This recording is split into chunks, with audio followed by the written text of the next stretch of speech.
Oil pulling அது எப்படி பண்ணுறது? காலையில் எழுந்ததும் எதுவும் சாப்பிடாமல் இதயம் வளர்த்தை வாயில ஊத்தி நல்லா கொப்பளிக்கணும், அப்புறம் அதை துப்பிடணும். இதுதான் ஆயில் புல்லிங்.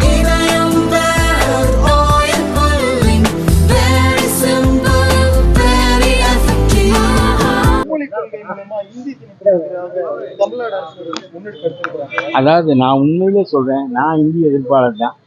ஆனா மும்மொழி கொள்கையில இந்தி இருந்துச்சு, அதை மோடி வேண்டாம் தூக்கிட்டு இந்திய மொழிகளில் ஒன்றுன்னு ஆற்றினதே அவர்களிடம் ஏற்பட்டிருக்கிற நல்ல மாற்றம். நான் சொல்றேன், அவருக்கு ஒரு இந்திய மொழி 2 படிக்கணும், பிரெஞ்சு படிக்கலாம், ஜெர்மன் படிக்கலாம், நம்ம இந்திய மொழியை படிக்க மாட்டானாங்கிறது அவருடைய கருத்து. அதனால உங்கள் தாய்மொழி எல்லாரும் இன்னொரு இந்திய மொழியை படிங்கிறாரு. நான் என்ன சொல்றேன்னா, எப்போ இந்தி இல்லையோ, இந்தி அல்லாத இன்னொரு இந்திய மொழினா எனக்கு ஒரு கேடும் இல்லை.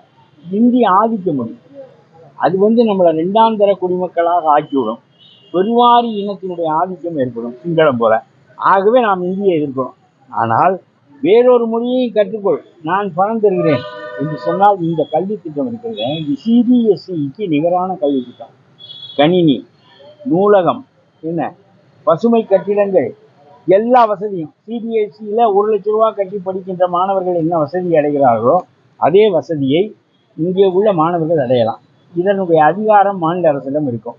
எந்த மொழி, மலையாளம் கற்றுக் கொடுக்குறேன், கன்னடம் கற்றுக் கொடுக்குறேன் என்று திராவிட இன உணர்வுகளை வளருங்கள். கட்டாயமாக இந்தியை நீங்கள் ஏற்றுக்கொள்ள போவதில்லை, ஏற்றுக்கொள்ள தேவையில்லை. அப்புறம் நமக்கு என்ன, அவன் 2000 கோடி பணம் கொடுக்குறான், என்ன நம்ம 1000 கோடி போட்டு சிபிஎஸ்சிக்கு நிகரான பள்ளிக்கூடத்தை நடத்துவதில் என்ன சிரமம்? இன்னொன்று சொல்கிறேன், அங்கே ஆங்கில கான்வென்ட்டுகளுக்கு நம்முடைய பையன்களை 25% அவங்களுக்கு உள்ளே அனுப்புகிறாங்க. அவங்க குழுக்கு சீட்டு மூலம் தேர்ந்தெடுத்து அந்த மாணவர்கள் 2500 பேர் போவான், 25 பேரை அவன் எடுப்பான். இதற்கு நம்முடைய தமிழ்நாடு அரசாங்கம் பணம் கட்டுது. நான் சொல்கிறேன், ஒரு பெரிய அடிப்படை நடக்குது சாதாரண இங்கிலீஷ் கான்வென்ட்டுக்கு, நம்ம சந்தில் இருக்கிற கான்வென்ட்டுக்கு, அதுக்கு நீ பணம் கட்டுற. ஆக அந்த மாணவன் அங்கே படிக்க விரும்புகிறான், இனங்களைனா தான் உன் பள்ளிக்கூடத்துக்கு வர்றான். அப்படி இருக்கின்ற போது ஒரு சிபிஎஸ்சிக்கு நிகரான கல்வித்தரம் உடைய ஒரு பள்ளிக்கூடம் நமக்கு வருகிறது, அதில் இந்தி கிடையாது, அதில் இந்திய மொழிகளில் ஒன்று என்றால் நாமே அசாமியையும் ஒரியாவையும் தேர்ந்தெடுக்க போகின்றோம், நம்ம கன்னடத்தையும் மலையாளத்தையும் தேர்ந்தெடுப்போம். அவன் தமிழை தேர்ந்தெடுக்க சொல்லுவோம், அவனை வாத்தியார் நமக்கு அனுப்புவோம், நமக்கு வாத்தியார் அவனுக்கு அனுப்புவோம். இது நல்ல திட்டம் நம்முடைய. இன்னொன்று சொல்கிறேன், அடிப்படை நடக்க போது பாருங்க, இதில் எல்லாம் பிடிக்கிறது. ஏன்னா நிறைய பள்ளிக்கூடங்கள் கிடையாது, ஒரு குறிப்பிட்ட எண்ணிக்கையில் தான் பள்ளிக்கூடங்கள் தொடங்க போகுது. நல்ல திட்டம் வச்சிருக்க, 5வது வகுப்பில் ஒரு தேர்வு, தவறி விட்டால் ஒன்றும் பிழை இல்லை. 8வது வகுப்பில் ஒரு தேர்வு, தவறி விட்டால் பிழை இல்லை. பலவீனமான மாணவர்களுக்கு தனி பயிற்சி கொடுக்குறார்கள். 12வது வகுப்பு தேர்வில் மட்டும்தான் நீங்கள் கட்டாயமாக தேர வேண்டும், இல்லாவிட்டால் மேலே போக முடியாது. ஆகவே இவ்வளவு வசதியை செய்து கொடுத்து லட்சம் ரூபாய் கொடுத்து சிபிஎஸ்சி ஸ்கூலில் படிப்பதை விட ஒரு காசும் கொடுக்காமல் நம்முடைய ஏழை மாணவர்கள், பிற்படுத்தப்பட்ட தாழ்த்தப்பட்ட மாணவர்களுக்கு இடம் கூடுதலாக நான் சொல்கிறேன், அந்த பள்ளிக்கூடத்தை உருவாக்குவதனாலே இந்தி வருவதாக சொல்வது போய். சும்மா மொட்டையாக மும்மொழி திட்டம் வருகிறது, மும்மொழி திட்டம் வருகிறது என்று சொல்லக்கூடாது. மும்மொழி திட்டத்தில் இந்தி வருகிறது என்றுதான் எல்லாரும் பொருள் கொள்வார்கள். இந்தி வரவில்லை, அதை நீக்கி விடுகிற அதிகாரம் நம் கையில் இருக்கிறது. மாநில அரசாங்கம் தான் பள்ளிக்கூடங்களை நடத்த போகிறது. ஆகவே எல்லாவற்றிலும் இது நமக்கு வசதி. கூடுதல் தரமுடைய பள்ளிக்கூடங்களை ஏற்படுத்தி நம்முடைய ஏழை மாணவர்களை படிக்க வைக்கலாம். சிபிஎஸ்சி போல் லட்ச ரூபாய் கட்டி படிக்க வேண்டாம், காசே கொடுக்காமல் படிக்கலாம். இது தவறு என்று சொன்னால் நான் சொல்கிறேன், இது மத்திய அரசாங்கம் கொண்டு வந்தால் இந்தி வந்துவிடும் என்று சொல்லி இது ஒரு பொய்யை வேறு சொல்கிறீர்கள். மும்மொழி திட்டம் என்று மொட்டையாக சொன்னால் இந்தி என்று தான் நினைப்பான். மும்மொழி திட்டம் 3வது மொழி இந்திய மொழிகளில் ஒன்று, நாம் திராவிட மொழிகளை தேர்ந்தெடுப்போம், அதுதான் நியாயம். அவனுக்கு கட்டடம் கட்டுங்கள், வாத்தியார் நியமியுங்கள், நீங்களே பொறுப்படுத்தி நடத்த போகிறீர்கள். அவனுடைய ஆதிக்கம் ஒன்றுமில்லை. அவன் 2100 கோடி தருவான், நீங்கள் ஒரு 1000 கோடி போட்டு ஏழை மாணவர்களை உயர்ந்த கல்வித்தரத்துக்கு தயார் செய்யுங்கள். அதுதான் நான் சொல்லுவேன். ஹை டெக்னாலஜி, ஹை சயின்ஸ் எல்லாம் இருக்கு, அதெல்லாம் வருவதற்கு வாய்ப்பு இருக்கிறது. நம்முடைய பிள்ளைகள் அடித்து கொண்டு சாகிறார்கள் இந்த மாதிரி பள்ளிக்கூடங்கள் படிக்க வேண்டும். நீ நடத்துகிற பள்ளிக்கூடத்தில் 8வது வகுப்பு படிக்கிற மாணவனுக்கு கூட்டல் கழித்தல் தெரியவில்லை. இப்படி நீ பள்ளிக்கூடம் வைத்திருக்கிறாய், 7000 வாத்தியார்களை டெம்பரரியாக வைத்திருக்கிறாய், தற்காலிகமாக. அது 25 வருடங்களாக தற்காலிகமாக வைத்திருக்கிறாய். 3000 பேர் தேடி வந்திருக்கிறார்கள், அவர்களுக்கு நீ இடம் கொடுக்க மறுக்கிறாய். ஆக உன்னிடம் இதற்கு பணமும் இல்லை, ஒன்றும் இல்லை, ஒரு தரமாக நீ நடத்த போவதும் இல்லை. தரமாக நடக்கின்ற கல்விக்கூடத்தை நாம் பெற்றுக்கொண்டு நம்முடைய பிள்ளைகளுக்கு பயன்படுத்தி விட்டு போகிறோம். இதில் என்ன தடை என்று கேட்டு பொய் மட்டும் சொல்லாதீர்கள். இது 12 தோழமை கட்சிகளும் அந்த மேடையில் ஏறி இருக்கின்றன. இந்தியா திணிக்கப்படுகிறது, இந்தி திணிக்கப்படுகிறது இந்த திட்டத்தில் என்று சொன்னால் என்னை பார்த்து அரை நான் வாங்கிக் கொள்கிறேன். இதிலே இந்தி திணிக்கப்படுகிறது. இந்தி திணிக்கப்படுவதை நாம் கண்டிப்பாக எதிர்ப்போம். எந்த காலத்திலும் இந்தி தமிழ்நாட்டுக்குள் வரக்கூடாது. நாம் 2ஆந்திர குடிமக்களாக மாறிவிடுவோம். என்றென்றும் ஆங்கிலம் தான், என்றைக்கும் இந்தி இல்லை என்பதுதான் நம்முடைய கொள்கை. ஆனால் இங்கே நம்முடைய திராவிட மொழிகளில் ஒன்றை கற்பித்து நாம் அந்த உயர்ந்த கல்வியை நம்முடைய ஏழை மாணவர்களுக்கு பெற்றுக் கொடுக்க முடியும் என்றால் இதை தவற விடுவது வீண்பேல். ஒரு பொய்யான போராட்டத்தை நீங்கள் நடத்துகிறீர்கள். இதற்கு உங்களுடைய கூட்டணி கட்சிகள் துணை போகின்றன. தமிழ்நாட்டில் சரியாக சிந்தித்து பேசுகின்ற ஆட்கள் குறைந்து போய்விட்டார்கள். அதாவது சேர்ந்த கட்சிகளோடு சேர்ந்து மாரடிப்பது என்கின்ற பழக்கம் நல்ல பழக்கம் இல்லை.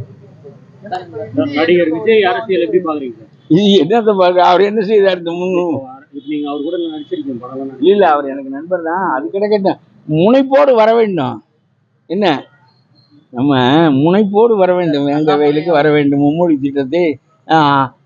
திட்டத்தில் இந்தி இல்லை. அவர் என்ன ஆதரிக்கிறாரா எதிர்க்கிறாரா?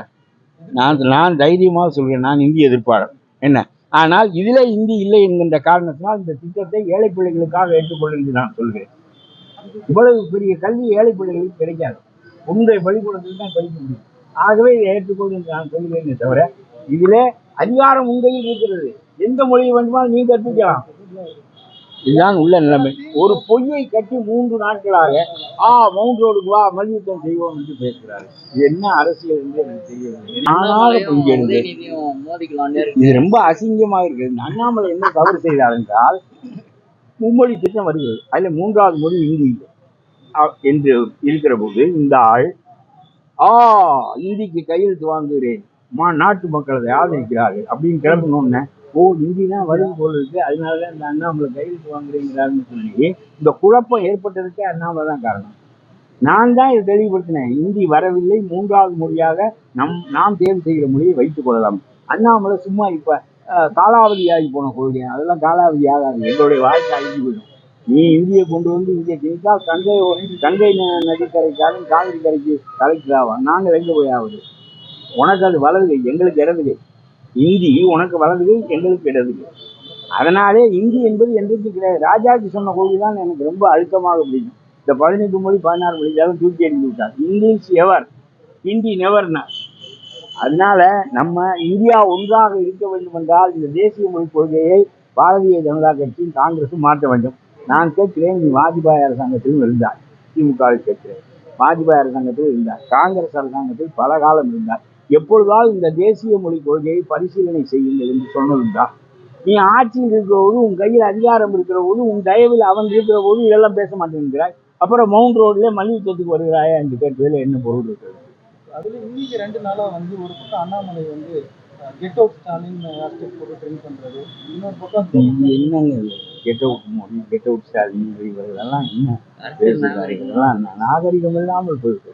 அதாவது ஒரே தரத்துக்கு அரசியல் தலைவர்கள் வந்துட்டாங்க. முன்பு அண்ணா, காமராஜர், ராஜாஜி, முத்துராமலிங்க தேவர், மாப்போ சிவஞான கிராமஞ்சர், இந்த தரத்துக்கு அரசியல் இருக்கு. இப்பொழுது சீமான், நம்ம ஸ்டாலின், அப்புறம் நம்ம அண்ணாமலை எல்லாம் ஒரே தரத்துக்கு வந்துவிட்டாங்க. இதெல்லாம் மவுண்ட் ரோடுக்கு வருகிறாயா, கன்னியாகுமரி என்ன நம்ம அரசியல் என்ன மல்யுத்தவா?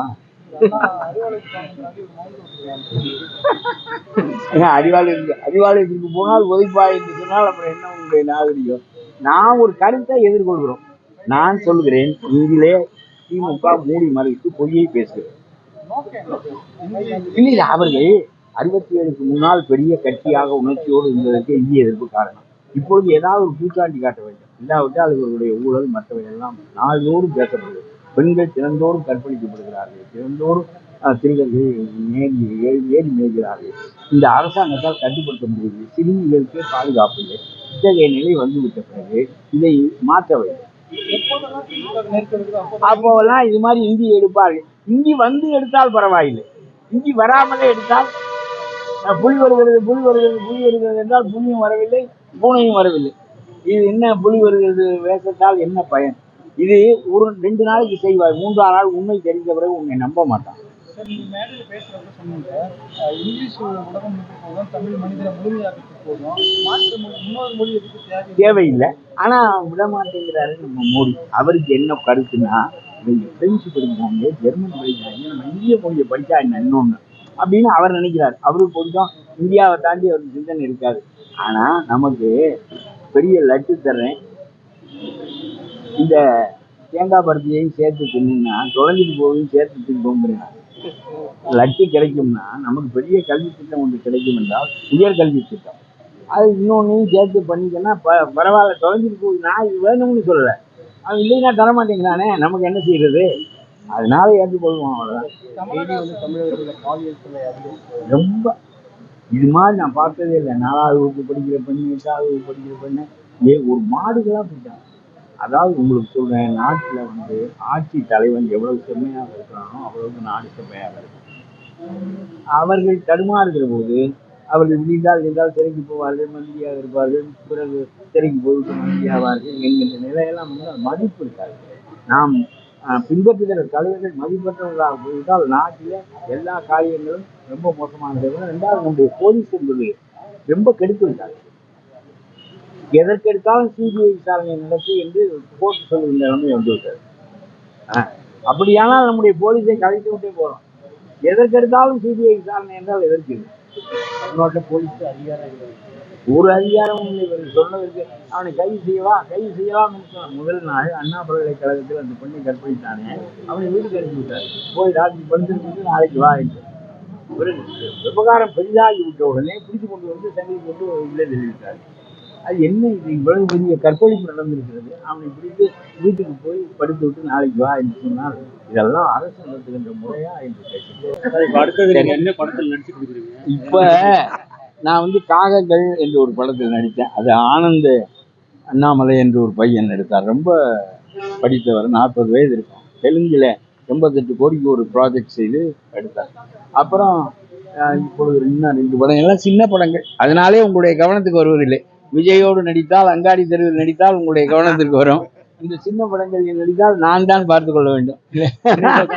வெளியாகிற படங்கள்லாம் நீங்க பாக்குறீங்களா? பார்த்துட்டு என்ன? இல்லை, எல்லாவற்றையும் பார்ப்பதில்லை, எனக்கு நேரம் இருப்பதில்லை. அது சில இதுகள் பார்ப்பேன். இப்ப இருக்கிற இளைய தலைமுறையில உங்களுக்கு பிடிச்ச நடிகர் யார்?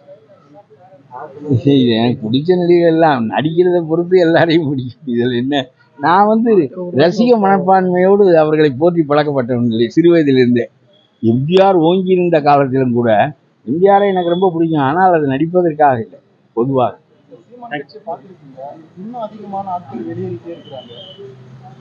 ஆனா தமிழ்நாட்டில் 3 உளறுவாயர்கள் என்று நான் சொல்வேன். ஒன்று சீமான், இன்னொன்று கவர்னர், இன்னொன்று சில சமயங்களில் அண்ணாமலை. சும்மா இருக்க மாட்டேன் என்கிறார். மல்யுத்தத்துக்கு கூப்பிட்டால் போடா, நம்ம என்ன அரசியல் நடந்துக்கிறோமா, மக்களுக்கு நன்மை செய்வதற்காக அரசியல் நடத்துகிறோமா, மல்யுத்தம் நடத்த வருகிறோமா என்று கேட்டால் நான் வருகிறேன், நீங்க வரியா கட்டியை போட்டு வரேன் என்று. இதெல்லாம் என்ன பேச்சு?